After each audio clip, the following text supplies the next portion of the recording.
सिद्धाणं नमो बाहिरीयाणं नमो वैत्सायाणं नमो लोहे संवसाहुणं प्रमाणादर्थसंसिद्धि स्तदा भासाद्विपर्यया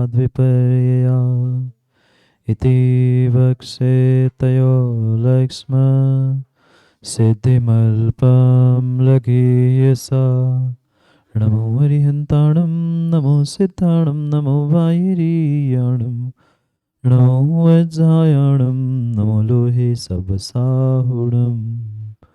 पंच परमेश्वर भगवान की, आचार्य भगवान माणिकनंदी स्वामी की, आचार्य भगवान गुरुवर विशुद्ध सागर जी महाराज की, अहिंसा में विश्व धर्म की।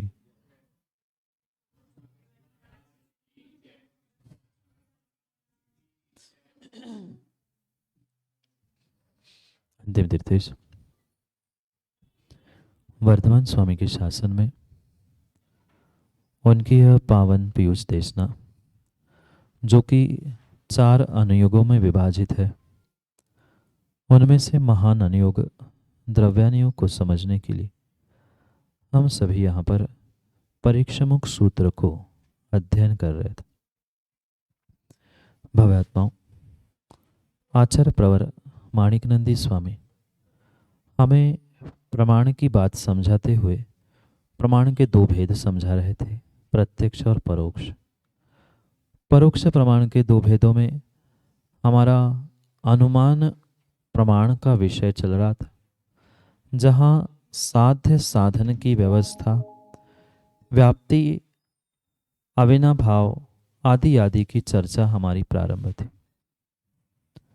जो भिन्न दर्शन वाले थे, भाट, मीमांसक, सांख्य, बौद्ध आदि अनुमान के 3, 4, 5 आदि आदि अंग मानते और उनका खंडन करते हुए यहाँ आचार्य भगवंत हमें समझाने का प्रयास कर रहे थे कि अनुमान के तो मात्र और मात्र 2 ही अंग है, प्रतिज्ञा और हेतु, पक्ष और हेतु।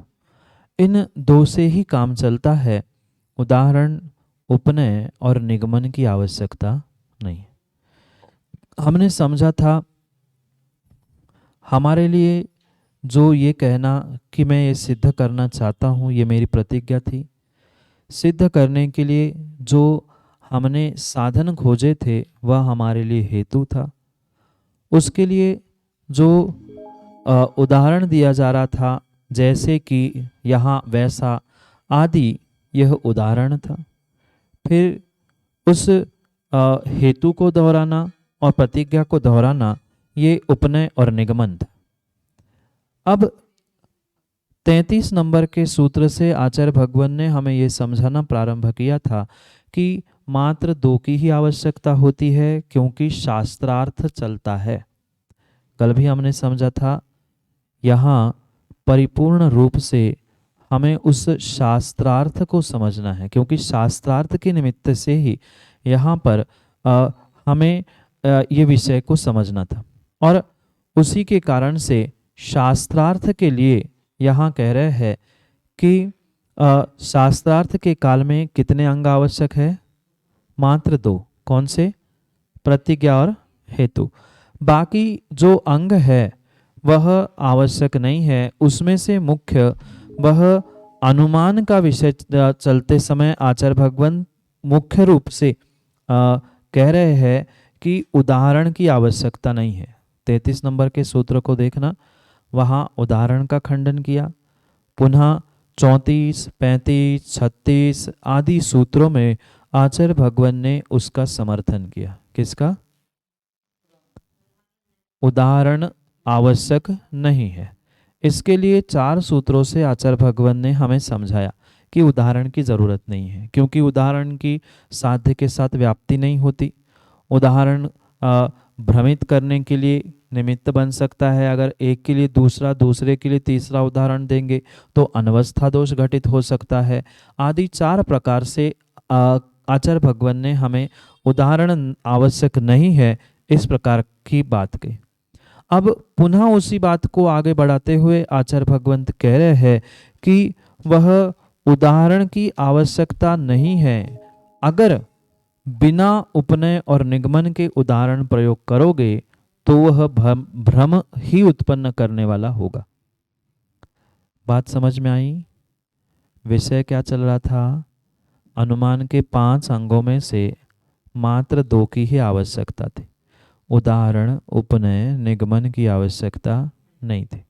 तो ऐसे में उस उदाहरण की आवश्यकता नहीं है, इसके पुष्टि करने के लिए या दूसरों का जो उदाहरण की आवश्यकता होती है ऐसा कहने वाले दर्शन का खंडन और हमारे मत का मंडन करने के लिए 4 सूत्र दिए थे। प्रत्येक में भिन्न भिन्न प्रकार से दृष्टांत, तर्क आदि देते हुए आचार्य भगवान ने समझाया था। पुनः उसी बात को यानी वह उदाहरण काम का नहीं है, इसी बात को पुष्ट करते हुए अगले सूत्र को यानी 38 नंबर के सूत्र को हमें बता रहे, जहां आचार्य भगवंत कहेंगे कि उपनय और निगमन। उपनय क्या था राकेश जी? उपनय हेतु को दोहराना उपनय था, और निगमन क्या था माँ? प्रतिज्ञा को दोहराना निगमन था। जहां उपनय और निगमन नहीं है और मात्र उदाहरण उदाहरण उदाहरण देते रहोगे तो सामने वाला बेचारा भ्रमित हो जाएगा। क्यों? क्योंकि एक बार आपने प्रतिज्ञा की कि यह पर्वत अग्निमान है। कारण क्या था? धूम दिखने से, धूम होने से ये हेतु हुआ। फिर अब उसके बाद हमने दृष्टांत दिया जैसे रसोई घर। अब ये 3 बातें तो हो गई, पर जैसे रसोई घर मात्र कह देंगे तो काम बिगड़ जाएगा। उसके बाद पुनः उपनय और निगमन होना चाहिए था तो फिर भी बात जमती। पर अगर मात्र आप 3 ही अंग मानते हुए उदाहरण को ही स्वीकार कर रहे हो और उपनय निगमन नहीं कह रहे हो, उपनय और निगमन का सीधा अर्थ था उपसंहार, प्रतिज्ञा को दोहराना और अपने हेतु को दोहराना। तो यहाँ प्रतिज्ञा हेतु को दोहराए बिना अगर मात्र दृष्टांत की बातें करेंगे तो संदेह उत्पन्न हो सकता है। कैसे हो सकता है? कैसे हो सकता है? अग्नि और धुआं, ये हमने जैसे रसोई घर कहा, फिर जैसे रसोई घर में मात्र अग्नि ही होती है क्या? बर्तन भी होते हैं, भोजन भी होता है, आदमी भी होता है और भी बहुत सारी सामग्री होती है। बात समझ में आ रही क्या? क्या कहा? मात्र जैसे रसोई घर, और उसके बाद क्योंकि जैसे रसोई घर में धुआं होता है ऐसे ही यहाँ है, इसलिए ये अग्निमान है। ये अगर उपनय और निगमन रूप से युक्त वाक्य नहीं है तो संदेह उत्पन्न हो सकता है। किसके साथ व्याप्ति कर रहे हैं रसोई घर की? अग्नि की, बर्तनों की, भोजन की, कि किसकी? संदेह हो सकता है। इसलिए वह उपनय और निगमन से रहित अगर उदाहरण कहा जा रहा है तो वह कहना व्यर्थ है, कार्यकारी नहीं है। पहले सूत्र पढ़ते हैं और विस्तार से इसे समझने का प्रयास करते। विषय आया समझ में? पुनः उदाहरण की ही आवश्यकता नहीं है, यही यहाँ समझा रहे हैं। पढ़ते हैं। तत्परम भिधीयमानम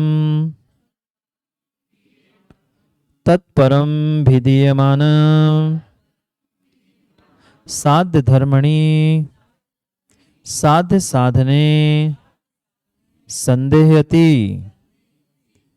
समझ में आया? पूरा एक साथ पढ़े। तत्परम विधीयमानम साध्य धर्मणि साध्य साधने संदेहयति।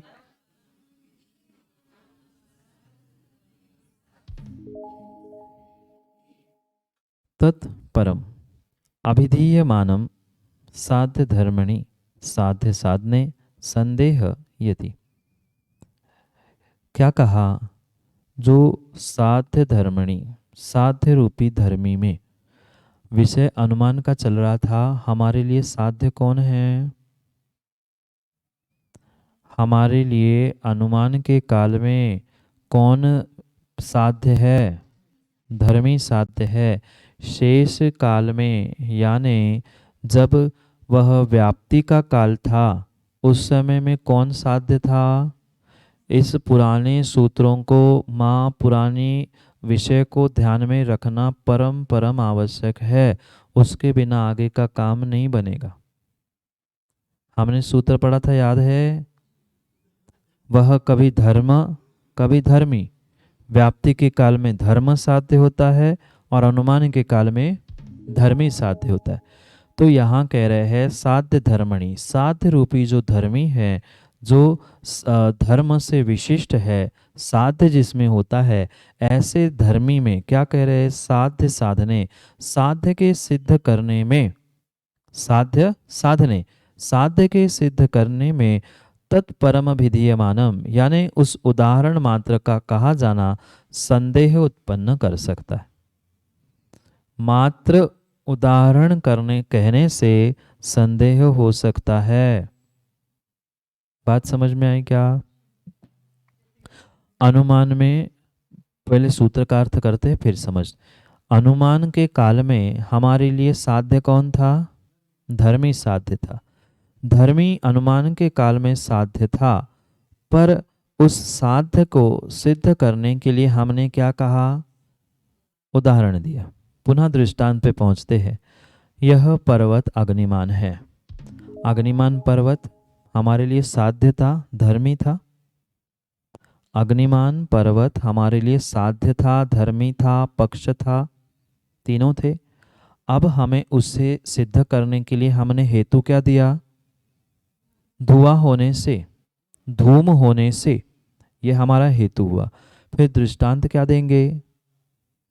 जैसे रसोई घर, जैसे लकड़ी की अग्नि, आदि आदि, ये दृष्टांत हुए।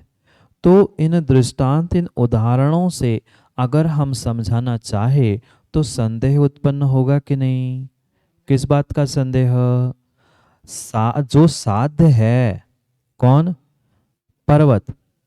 तो उदाहरण में हम रसोई घर कह रहे हैं, पर रसोई घर में अन्य भी सामग्री है, तो क्या ऐसी ही अन्य सामग्री पर्वत पे है? बात समझ में आई?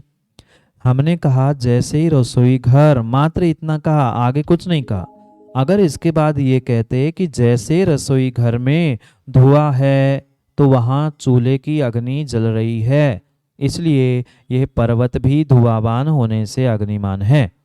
ये क्या हुआ? उपनय और निगमन, हेतु को दोहराना और प्रतीका को दोहराना, ये उपनय निगमन था। तो ऐसे उस उपनय निगमन को कहे बिना अगर आप दृष्टांत दृष्टांत दृष्टांत कहते रहोगे तो संदेह उत्पन्न होगा। आप धुएं से अग्नि को सिद्ध करना चाहते हो, कि धुएं से भोजन, गर्म भोजन को सिद्ध करना चाहते हो, कि धुएं से उबलते हुए पानी को सिद्ध करना चाहते हो, क्योंकि ये सभी सामग्री कहाँ है? रसोई घर में है। पर वह सामग्री हमारे साध्य में है, हमारे धर्मी में है, हमारे पक्ष में है? नहीं है। तो उसको संदेह हो सकता है, वो भ्रमित हो सकता है कि अगर रसोई घर कह रहे हैं तो रसोई घर जैसी पूरी व्यवस्था वहां होनी चाहिए। तो रसोई घर में धुआं अग्नि दिख रही है तो वहां भोजन है, तो मुझे पर्वत पे भी भोजन मिलना चाहिए। इसलिए अगर मात्र उदाहरण दे रहे हो तो वह कार्यकारी नहीं है। बात आई समझ में? इसलिए उपनय निगमन के अभाव में दृष्टांत कार्यकारी नहीं है। आगे वो उपनय निगमन का भी खंडन करेंगे, पर यहाँ अभी उदाहरण यानी दृष्टांत के विषय में चर्चा चल रही थी, इसलिए ये कह दिया। अब इसी बात को अगले सूत्र में और अच्छी तरीके से व्यतिरेक रूप से कहते। दो प्रकार से हमने समझा था, विधि निषेध, अन्वय व्यतिरेक। सीधा सीधा कह देना अन्वय विधि होती है, ऐसा करना है, और निषेध रूप से या व्यतिरेक रूप से ऐसा नहीं करना है, विरुद्ध प्रकार से समझाना, ये व्यतिरेक रूप से यहाँ समर्थन करते हुए अगले उस दृष्टांत का यानी मात्र दृष्टांत का प्रयोग करने से काम नहीं बनेगा। ये अगले सूत्र में कहते हैं, पढ़ते। हाँ, कहाँ यति लिखा? यति अलग अलग ऐसा कुछ भी अर्थ नहीं किया जाता, ये पूरा एक शब्द है, संदेह यति। ऐसे कहीं भी नहीं टूटते शब्द, वह उसको व्याकरण से समझना होगा। संदेहयति यानी संदेह करा देता है। ये पूर्ण शब्द संदेह को जब आपने शायद पढ़ा होगा, याद है क्या राकेश जी? कुछ स्कूल में मी वहा महा सी था थ ती तहा अंति ऐसे कुछ पढ़े क्या? तो ये धातु को लगने से वह धातु शब्द रूप बनता है।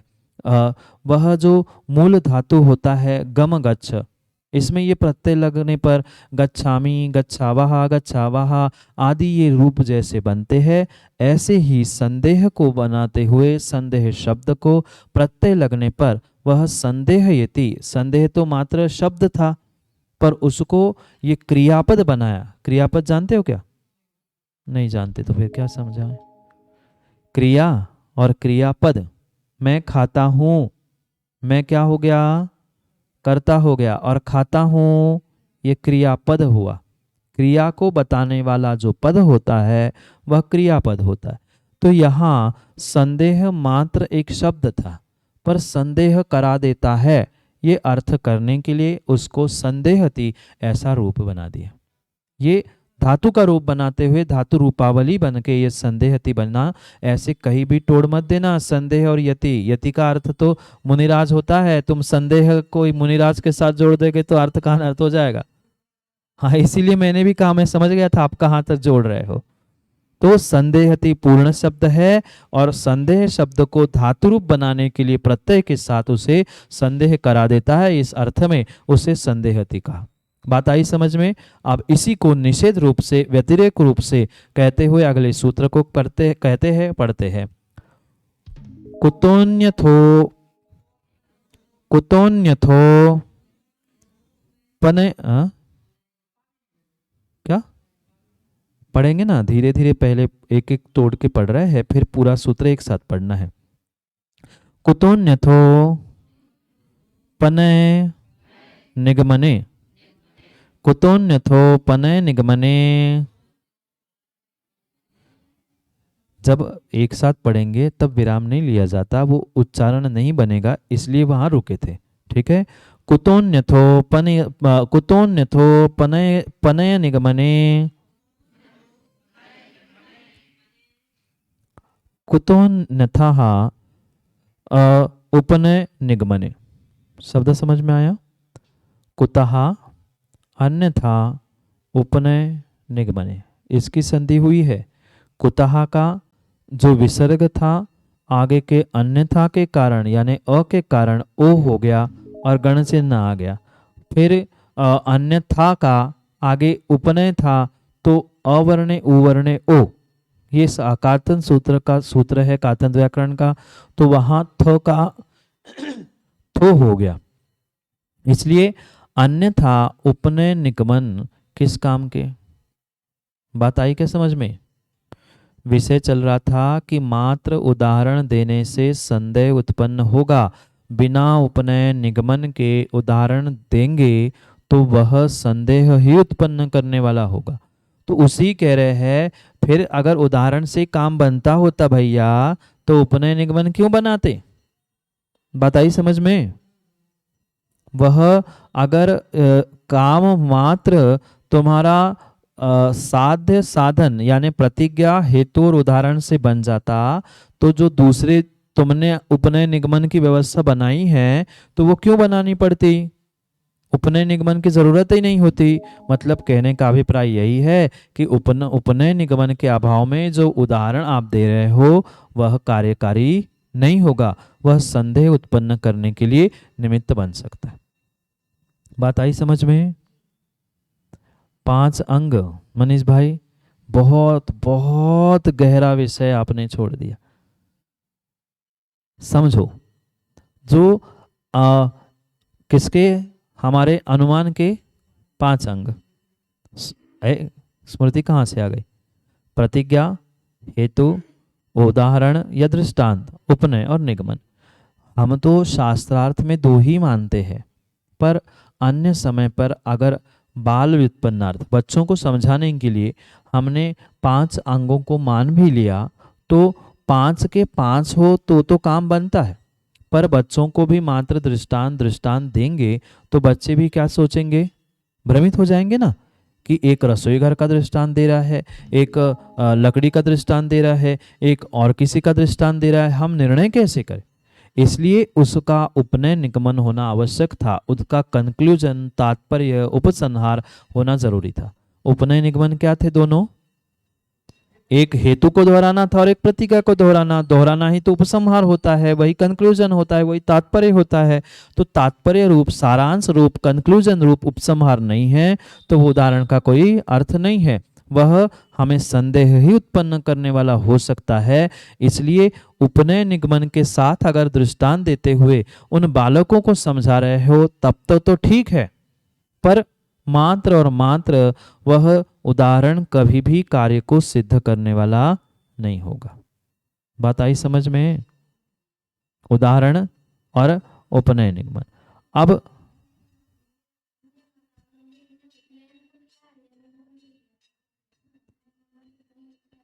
तो सांख्य है, उन्होंने 3 माने, मीमांसकों ने 4 माने और भाट्ट ने 5 माने। तो इसलिए उनको सभी का ही खंडन कर रहे। उपनय तो कह दिया आपने, निगमन छूट गया तो काम बिगड़ गया। निगमन लिया और उपनय छोड़ दिया तो काम नहीं बनेगा, और मात्र उदाहरण कहा तो काम नहीं बनेगा। जब बच्चों को समझाना है तो पूरे भाग या पूरा विषय कह दो, पूरे अंग कह दो, और शास्त्रार्थ करने हैं तो हमारा तो 2 से ही काम हो रहा है। और इसी बात को पुनः आचार्य आगे योग मत के अपेक्षा से कहते हैं, क्योंकि उपनय और निगमन अनुमान के अंग है, उसका प्रयोग ना करने पर जो असंदिग्ध रूप से हमें ज्ञान नहीं हो सकता है, उसका निषेध करते हुए यहाँ आचार्य भगवंत हमारे लिए उपनय और निगमन को अनुमान का अंग ना होने का ही स्पष्टीकरण करते। योग दर्शन है नहीं, सभी ये भिन्न मतों का व्याख्यान चल रहा है। योग नाम का एक दर्शन है, उनका जो मानना है कि अनुमान अनुमान के जो उपनय और निगमन अंग है ये है, पर इसका खंडन करते हुए आचार्य भगवंत हमें अगले सूत्र को समझा रहे हैं। 40 नंबर के सूत्र को पढ़ते हैं। नचते तदंगे साध्य धर्मणि हेतु साध्योर वचना देवा संशयात। ऐसा देवा वगैरह शब्द का बीच का अर्थ नहीं निकालना, अभी पूरा अर्थ अपन करेंगे। हाँ, वो पढ़ने के लिए रुक रहे हैं कि कभी पढ़ा नहीं है सूत्र, इसलिए अब पूरा सूत्र पढ़ते हैं। नचते तदंगे साध्य धर्मणि हेतु साध्योर वचना देवा संशयात।